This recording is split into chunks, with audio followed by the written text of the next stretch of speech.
सभी दोस्तों का स्वागत है आज के सेशन में। Section 2 subsection 2 of code of civil procedure 1908 हम आपके साथ डिस्कस करेंगे। Concept is mean profits. पहले आइए एक डेफिनेशन सीखेंगे और डेफिनेशन को सीखने की कोशिश करते हैं सबसे पहले, और फिर मैं बहुत सारे इसके साथ एग्जाम्पल्स और केसेस आपके साथ डिस्कस करूंगा ताकि ये कंसेप्ट जो बच्चे बहुत कंफ्यूज रहते हैं इस पे, आपका कोई भी डाउट इस पर नहीं रहना चाहिए। ये मेरा ऑब्जेक्टिव है। Mean profits of the property. Mean profits of the property means those profits which the person in wrongful possession of such property actually received or might with ordinary diligence have received therefrom। एक land है, आइए इसको कुछ समझने की कोशिश करते हैं। सपोज करिए कि एक लैंड है,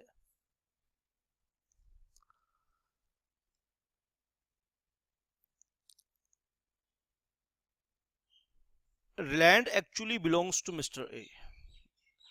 जो इस लैंड का ट्रू ओनर है वो है ए।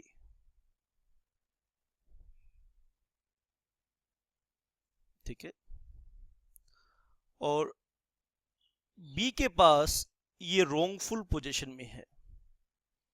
बी का इसके पास क्या है? रोंगफुल पोजीशन। बी कौन है? Person in wrongful position. तो ए कौन हुआ? Actual owner, true owner. और बी कौन है? शाबाश, ध्यान से मेरी बात को सुनिए। बी है person in wrongful position. Person in wrongful possession।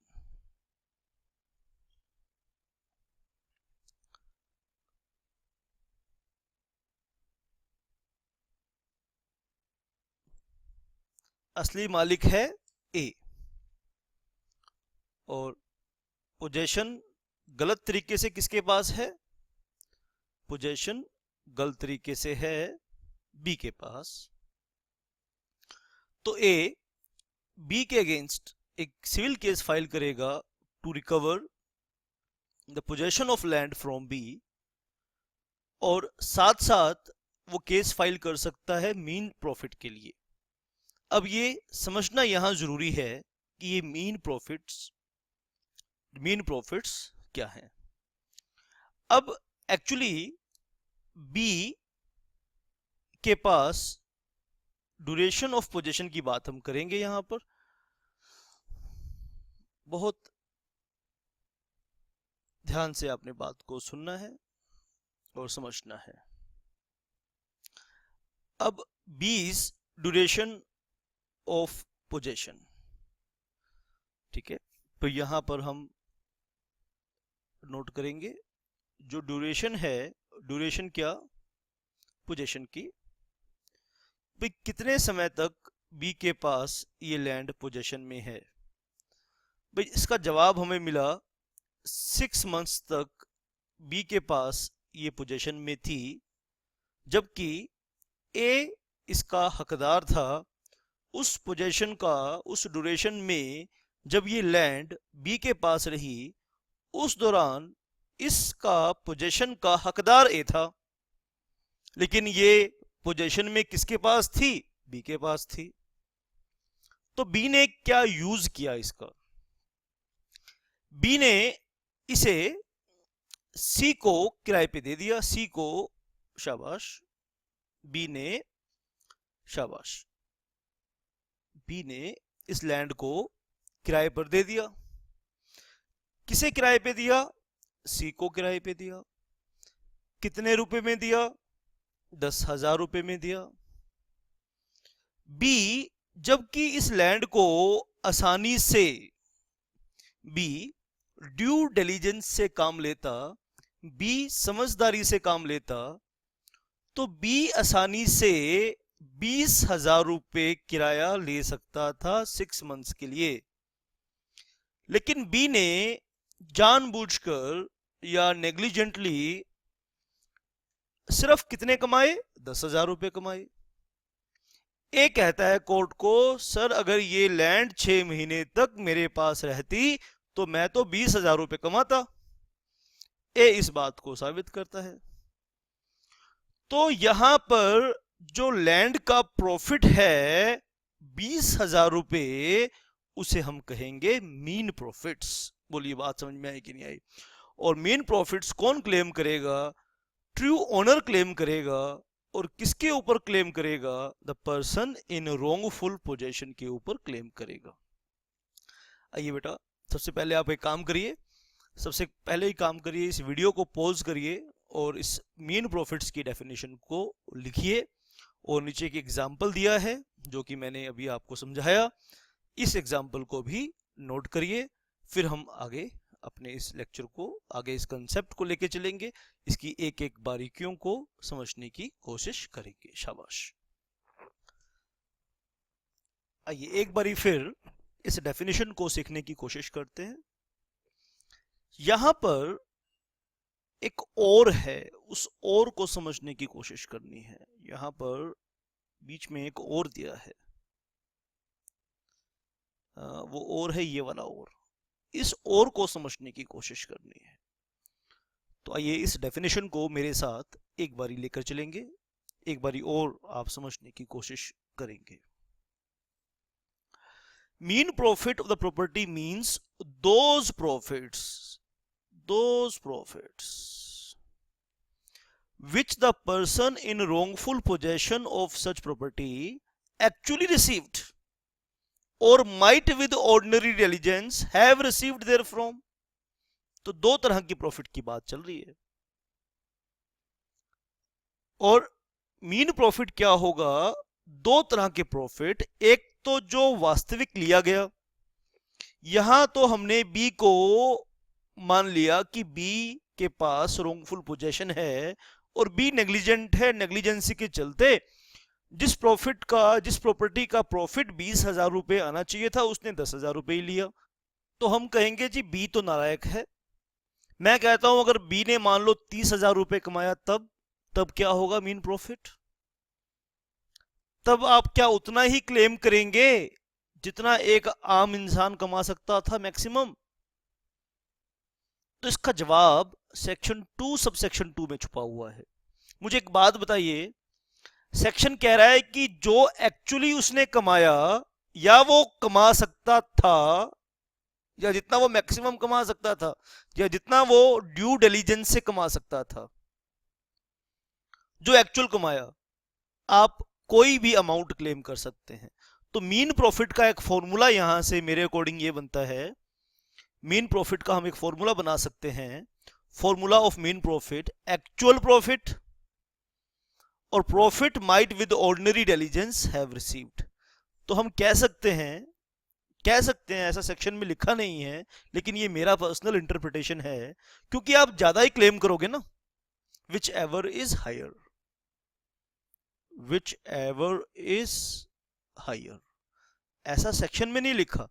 लेकिन जहां आप 20,000 रुपए क्लेम कर सकते हैं, या आप जहां 30,000 क्लेम कर सकते हैं और वहां आप सिर्फ 20,000 ही क्लेम करें, तो यह आपके पार्ट पे लापरवाही होगी। तो एक बारी लास्ट टाइम आइए हम इस डेफिनेशन को एक बारी समझने की कोशिश करेंगे।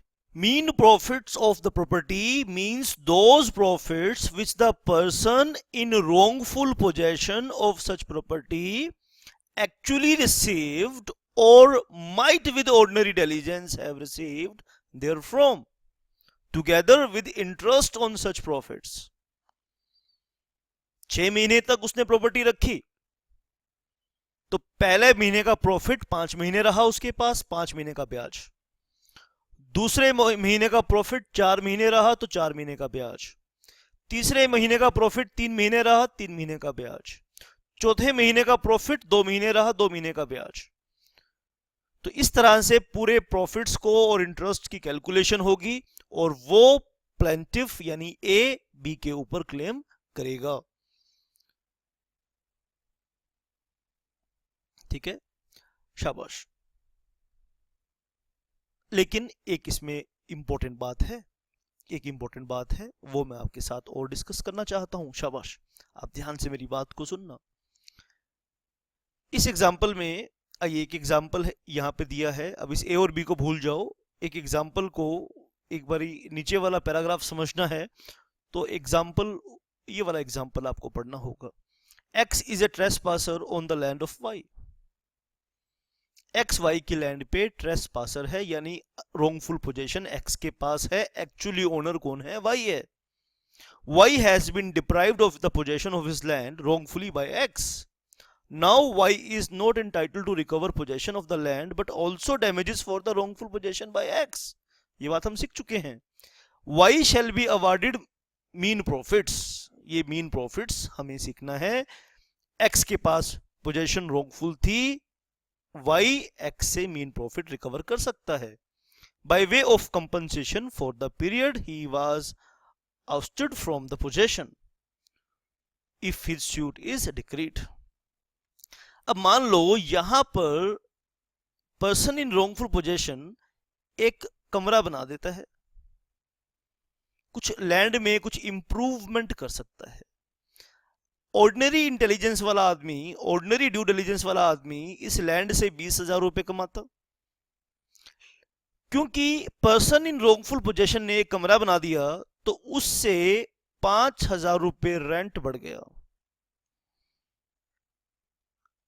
भाई इस लैंड से 20,000 रुपए ही कमाई होती, क्योंकि पर्सन इन wrongful possession ने उस लैंड में कुछ इंप्रूवमेंट करी। उस इंप्रूवमेंट के चलते, यानी एक कुआं खुदवा दिया, उस कुएं के चलते 5,000 रुपए प्रॉफिट और एक्स्ट्रा आया। तो इस 5,000 रुपए पर एक्चुअल ओनर का हक नहीं होगा। इस 5,000 रुपए के ऊपर एक्चुअल ओनर का हक नहीं होगा। X is not liable for profits derived by him due to improvements effected by him on the land।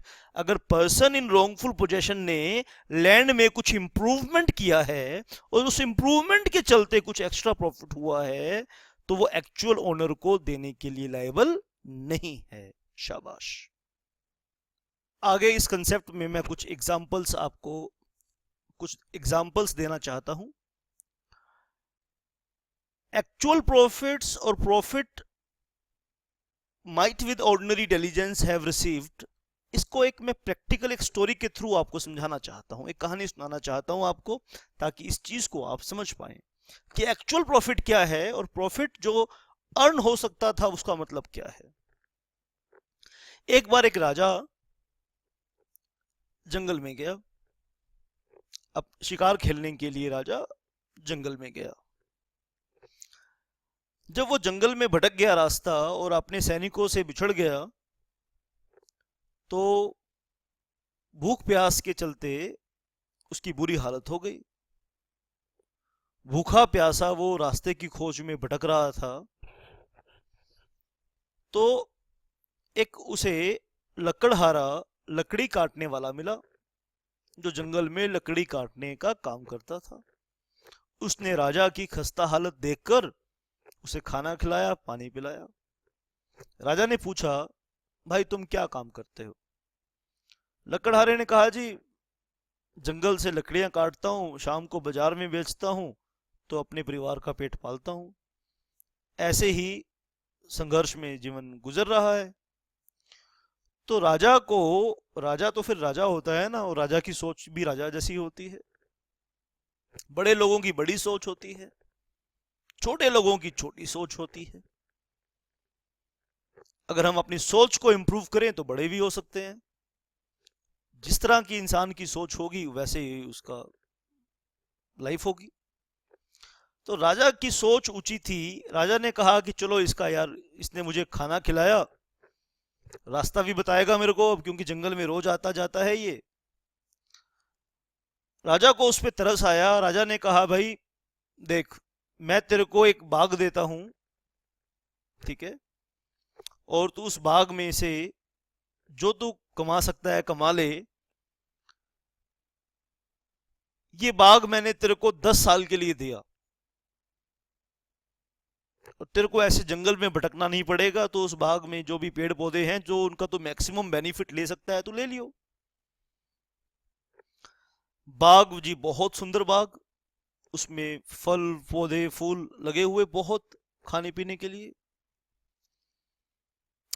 लकड़हारा का लकड़हारे का एक काम था, लकड़ी बेचता था या फिर लकड़ी से कोयला बना बना कर बेचता था। मेनली जो बाग था उसमें जो मैक्सिमम पेड़ पौधे थे वो थे चंदन की लकड़ी। लकड़हारे ने क्या किया, उस चंदन की लकड़ी को काट काट कर उसके कोयले बना बना कर बेचता रहा, और लगभग ऐसे उसने उस बाग के सारे पेड़ पौधे, चंदन की लकड़ी के पेड़ पौधे काट डाले। अब चंदन की लकड़ी बहुत महंगी बिकती है। अब राजा इधर सोचता है कि भाई वो लकड़हारा तो बहुत साहूकार बन गया होगा, उसने तो महल वहल बना लिया होगा, तो चलो उस जंगल में एक बारी फिर चलते हैं और उससे अपना उस बाग को वापस भी ले लेते हैं। जब राजा उस बाग की तरफ आया तो उसने देखा कि लकड़हारा अभी भी उसी तरह गरीबी में जी रहा है जिस तरह से पहले जी रहा था। जिस तरह से पहले फटे हाल था अभी भी वो फटे हाल है। राजा ने पूछा, यार तूने वो बाग तेरे को दिया था मैंने चंदन की लकड़ी का, क्या किया तूने उसका? उसने कहा, जी करना क्या था, जो फल फ्रूट के पौधे थे वो तो हमने वैसे ही फल खा लेते थे उसके, और जो बाकी पेड़ थे उसके कोयले बना बना के बाजार में बेचते थे। राजा अपना सिर पकड़ के बैठ गया, कहता है, ओ मूर्ख इंसान, तेरे को मैंने चंदन का बाग दिया था, कहता कि तेरे के पास कोई और लकड़ी बची है उसकी? कहता, हाँ एक लकड़ी बची है बस, इसकी भी आज मैंने कोयले बनाने थे। राजा कहता है कि इसके कोयले मत बना, इसको जंगल में इसको फलाने साहूकार के पास ले जा और उसको बोल कि इस लकड़ी की क्या कीमत देगा तू। तो लकड़हारे ने वैसा ही किया, वो साहूकार के पास लेके गया उस लकड़ी को, तो उसने देखा साहूकार ने इतना धन दे दिया कि जो वो सोच ही नहीं सकता था। अब वो वहां सिर पकड़ के बैठ गया, कहता है, जी एक लकड़ी की इतनी कीमत थी और तूने पूरे के पूरे चंदन के बाग को कोयला बना बना के बेच दिया। अरे मूर्ख इंसान, एक्चुअल प्रॉफिट जो तूने कमाया वो तो थोड़ा सा था। अगर तू थोड़ी सी समझदारी से काम लेता, इस चंदन की लकड़ी को एक बार बाजार यूं की यूं ले जाकर बेचने की कोशिश करता, तो तेरी 7 पीढ़ियां घर बैठकर खाती। लकड़हारा बहुत पछताया, तो उसने कहा कि राजा जी एक मौका और दो। राजा ने कहा, ना भाई ना, ऐसे मौके बार बार नहीं मिलते।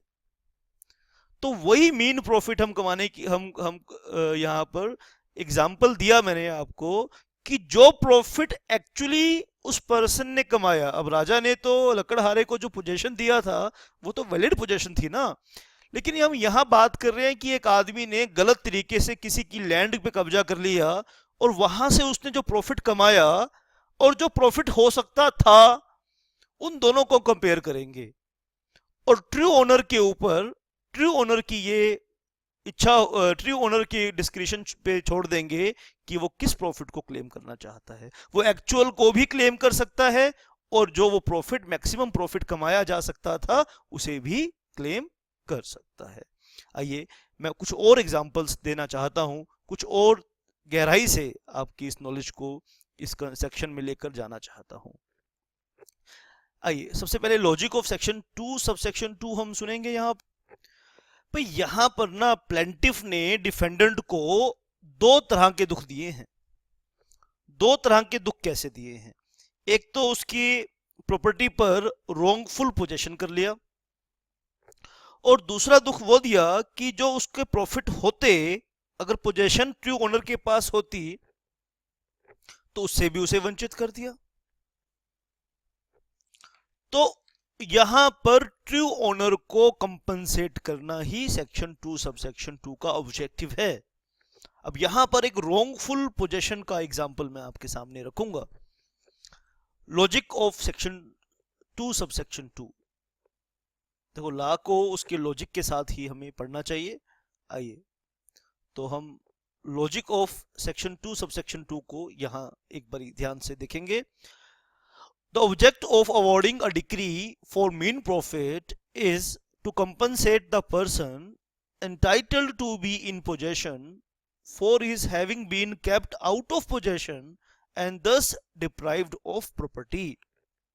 नोट कर लेना बेटा इस बात को, बड़ी ही पावरफुल सेंटेंस से लॉजिक लिखा है इसका। तो कौन पर्सन क्लेम कर सकता है, या दो बातें पढ़ेंगे, दोनों पार्टीज के पॉइंट ऑफ व्यू से बातें पढ़ेंगे। Hence only a person who is entitled to actual possession can claim mean profit. कौन क्लेम कर सकता है? जो एक्चुअल पोजेशन का हकदार है वो मीन प्रॉफिट क्लेम कर सकता है। और कॉज ऑफ एक्शन का, on the other hand, the very foundation of cause of action of mean profit is wrongful possession of the defendant. भाई मैं आपके ऊपर मीन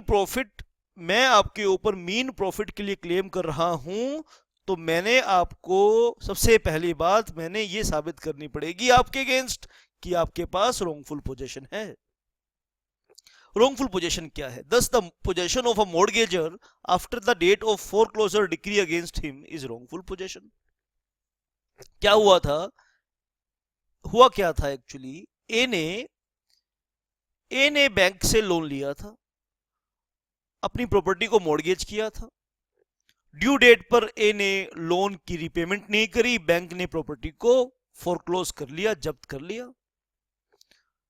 ए प्रॉपर्टी की पोजीशन छोड़ने के लिए तैयार नहीं हो रहा था, तो बैंक ने कोर्ट का सहारा लिया, कोर्ट ने बैंक के पक्ष में फैसला सुनाया। अब प्रॉपर्टी छोड़ते छोड़ते ए ने 6 महीने लगा दिए। अब 6 महीने तक बैंक उस प्रॉपर्टी की पोजीशन से वंचित रहा, तो बैंक प्रॉपर्टी भी क्लेम करेगा और उस 6 मंथ्स के मेन प्रॉफिट भी क्लेम करेगा। ये बात समझ में आ रही है आपके? शाबाशी। मैंने एग्जांपल दिया रॉन्गफुल पोजीशन का। The true measure of mean profit is not what the plaintiff has lost.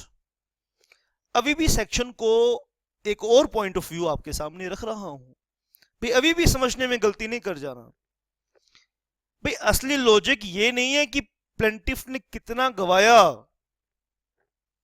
But what the defendant has gained by his wrongful position. True logic is कि डिफेंडेंट ने रॉन्गफुल पोजीशन में actually कितना कमाया, या वो कितना कमा सकता था, और what he might reasonably have gained by such position. शाबाश। Thus, if the person charged has let the land to another, the rent which he has actually received would be the measure of profits for which he would be liable, unless it is proved a higher rent could have been obtained with due diligence. भाई ए ने property को किराए पे दिया, ए कहता है भाई 6 महीने तक मेरे को 10,000 रुपए किराया मिला। बैंक कहता है कि नहीं भाई मुझे तो 20,000 रुपए किराया मिलना चाहिए था। कोर्ट कहता है कि तुम प्रूव करो कि 20,000 रुपए किराया मिल सकता था। अगर बैंक यहां प्रूव कर दे कि उसे 20,000 रुपए किराया मिल सकता था, तो 20,000 रुपए ए को देने पड़ेंगे एज अ मीन प्रॉफिट। इस बात को समझाने के लिए एक और एग्जांपल देता हूं। ग्रे वर्सेस भागू मियां का केस था एक।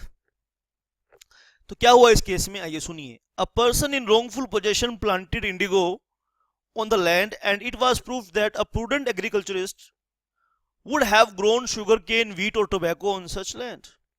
The court held that mean profit should be ascertained on the basis of these more profitable crops. एक आदमी के पास wrongful possession थी, उसने इंडिगो की खेती करी। कोई पौधा है इंडिगो, फूल होता है जिससे मेहंदी वगैरह बनती है, डाई वगैरह बनती है, इंडिगो बोलते हैं उसे। गूगल पे आप सर्च करना इमेजेस ऑफ इंडिगो। अब जो ट्रू ओनर है वो कहता है गन्ने इसने 6 महीने तक इसने रॉन्गफुल पोजीशन रखा और 10,000 रुपए इंडिगो की खेती से इसने कमाया। अगर ये गन्ना बोता तो 20,000 रुपए कमाता, और अगर ये तंबाकू की खेती करता तो 30,000 रुपए कमाता। तो यहां पर जो ट्रू ओनर है वो तो 30,000 क्लेम करेगा भाई, और 30,000 देने पड़ेंगे। ऐसा कोर्ट ने कहा ग्रे वर्सेस भागो मियां के केस में। शाबाश, ध्यान से सुनिए आप बात को। आपको एक ऐसी सिचुएशन के बारे में बताता हूं जहां पर मैक्सिमम लोग गलती करेंगे ही करेंगे। Don't confuse the wrongful possession with the possession of a को शेयरर। ठीक है, एक लैंड है, उसके दो मालिक हैं, ए और बी, दो मालिक हैं। ए इस लैंड पे खेती करता है, प्रॉफिट्स कमाएगा इस लैंड से। बी भी इसका ज्वाइंट ओनर है। ठीक है, तो ए ने बी को प्रॉफिट नहीं दिया। इस साल का प्रॉफिट जो आना था, फसल बेच दी और बेच के अपने घर ले गया। दोनों ने इकट्ठे काम शुरू किया था कि देखो दोनों भाई हम खेती करेंगे, खेती से जो पैसा आएगा वो हम दोनों बांट कर खाएंगे। ए और बी ने मेहनत करी, पूरा साल बेचारे मेहनत करते रहे। लेकिन जब प्रॉफिट खाने की बारी आई, ए ने कहा बी को कि भाई आज फसल को बाजार में मैं बेचाता हूं। बी ने कहा भाई ठीक है तू बेचा। ए ने सारी फसल बेच दी और बी को ठेंगा दिखा दिया। बी को कुछ नहीं दिया। यहां क्या बी ए से मीन प्रॉफिट के लिए क्लेम करेगा या प्रॉफिट के लिए क्लेम करेगा? तो यहां कंफ्यूज नहीं होना बेटा। यहां जो बी का कॉज ऑफ एक्शन होना चाहिए वो मीन प्रॉफिट नहीं होना चाहिए, वो तो शेयर इन प्रॉफिट होना चाहिए। शेयर इन प्रॉफिट होना चाहिए, क्योंकि अगर ये पोजीशन हम ए के पास माने, लैंड की पोजीशन ए के पास माने, तो ए के पास रोंगफुल पोजीशन थोड़ी है। ए उसका को ओनर है, उसके चलते उसके पास पोजीशन है, कोई रोंगफुल पोजीशन थोड़ी है। तो यहां ये बहुत प्रैक्टिकल क्वेश्चन है बेटा।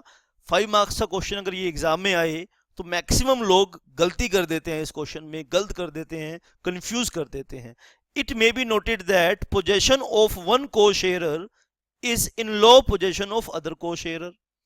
भाई अगर लैंड की पोजेशन एक मालिक के पास है तो ये ला इसे ये मानता है कि दोनों के पास है।